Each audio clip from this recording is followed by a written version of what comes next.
Welcome, welcome. As you can see, I support this team. And this week they lost 1-0 to Arsenal. And you know what?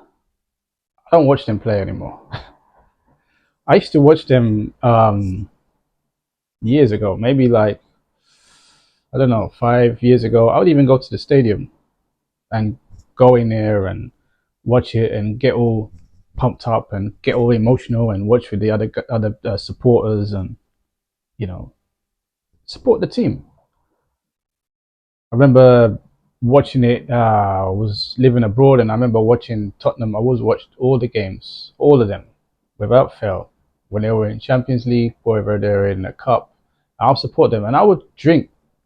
I would drink a lot while watching it, so I would get emotionally involved in the game. I would be like feeling like I really am part of the team, and I'll be like screaming and yelling and shouting, and if they lost, my whole day I would be down. I would get affected by these things.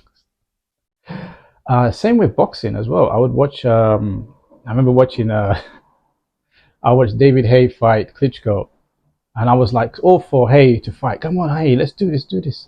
I watched it, and I was drinking alcohol, watching it, and then when he lost, I was like, man, so disappointed.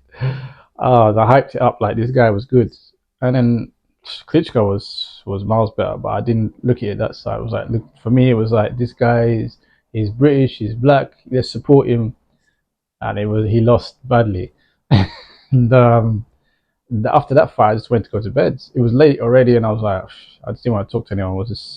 It affected my whole mood. I took this stuff for real. So after I remember watching back on the football when I went to watch Tottenham play. I think the last game I watched them play was a cup game in their stadium. I never been to that stadium. I was living close to Wembley, so I saw a lot of the games they had there before they had the new stadium. So I went to most of the games there, and most of the games I saw they were winning, and I was drunk when I watched them. So I was screaming and singing, "Come on, you Spurs!" All the songs and all the thing. And then yeah, the last game I watched, we watched. It was Tottenham. Was it Tottenham against? I don't remember. Maybe Tottenham against West Ham. I can't remember. No, it was. I think it was West Ham. I don't remember. It was a cup game anyway. No, it wasn't West Ham. Doesn't matter. It's irrelevant because it was a long time ago. Watching the new stadium, man, I was so drunk before I got to the stadium. I remember watching the game and singing and making a lot of noise. And I remember it was halftime and I went to get drinks and was drinking the drink before everybody went in, and I was still out there drinking with a friend. And they lost. They lost the game badly, very badly. It was a poor performance, and they lost terribly. And yeah, I don't remember the game. I just remember bits and pieces. I know that they lost, and I remember just leaving like the whole mood of the game, the whole build up was great, and then we left and we were like, oh, let's go home now. Went home, and then since then I just really see the way Tottenham play after that. It's just like they don't care. It's just like they brought players in, they got money, and there's no passion, there's no nothing, And I'm not drinking anymore, so um, but I just feel like it's a waste of my energy and everything to go for this experience if the players don't care. I was also having high blood pressure from, from watching these games. So now I just check the score. Now I just check the result. How was it? Okay, they lost. I will see on the live score results on internet.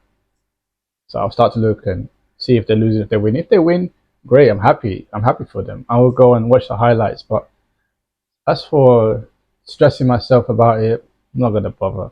I'm not even gonna wear this thing out in public. It's embarrassing. You lose. They lost at home in their stadium to Arsenal, 1-0. There was not even a fight back. Every time there's a derby, there's at least 3 goals, at least. This is embarrassing. There's not even a goal back, nothing. And I look at the highlights and I was like, what is this? Where are they playing? Were they playing the game? I can only see Arsenal doing stuff. I can't see much from Tottenham attacking or close. It's just ridiculous, mate. And there's no nothing. There's not even that kind of, I don't know, that build up the passion. There's more passion from the crowd, but not from the players. So yeah, it's hard to admit. But I'm admitting it now on YouTube. It's hard to admit to be a Tottenham supporter. Arsenal are doing very good. It's hard for me to say it, but it's the truth. It's facts. They're doing great, man. They're doing. There was a time when Tottenham was doing better than Arsenal, but they weren't winning anything. They were playing better. They were getting far. They were in the Champions League. But now they're not playing good. They're not getting anywhere. Not getting any trophies. Something is wrong, man. They need to. I don't know. Maybe need to get in an ex-player or something to run the team. I don't know, man. But it's shameful. I just had to bring this up because yeah, I'm just I don't know what to go with this team. And on top of that, my son is also following them, and he's like, they never win anything, do they, Dad? I'm like, no, not in your time, mate. Not in your time. They're not winning anything at all. Not anytime soon. I mean, I could be wrong, but I can't see it. Anyway, that's all I have to talk about on that team.